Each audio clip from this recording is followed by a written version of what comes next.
Cricket के सब तो वड्डे जगत मेले का आखिरी मार्का कल क्रिकेट के जमनकार लॉर्ड्स विच होण जा रहा है।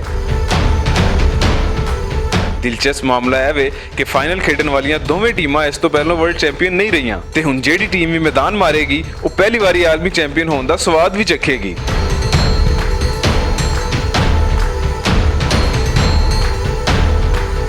इस तो पहला इंग्लैंड की टीम ने अपने रवायती हरीफ आस्ट्रेलिया नूं डेगिया ते न्यूजीलैंड के कीवीज ने कोहली 11 का मक्कू ठप्पिया। आदादो-शुमार दसदे ने कि गोरे यानी बरतानिया के खिडारी फाइनल लई फेवरेट ने, पर इस वड्डे मुकाबले विच उन्हां दा किरदार हमेशा माड़ा ही रहा है।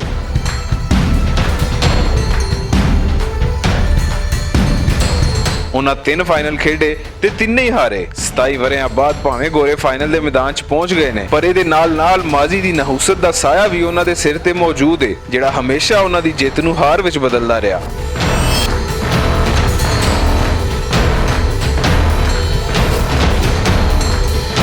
हुण वेखना है वे कि न्यूजीलैंड गोरियां कोलों कप खो के घर ले जांदा है या फिर गोरे इस बारी कीवीज दीयां चुंझां खट्टियां करदे ने।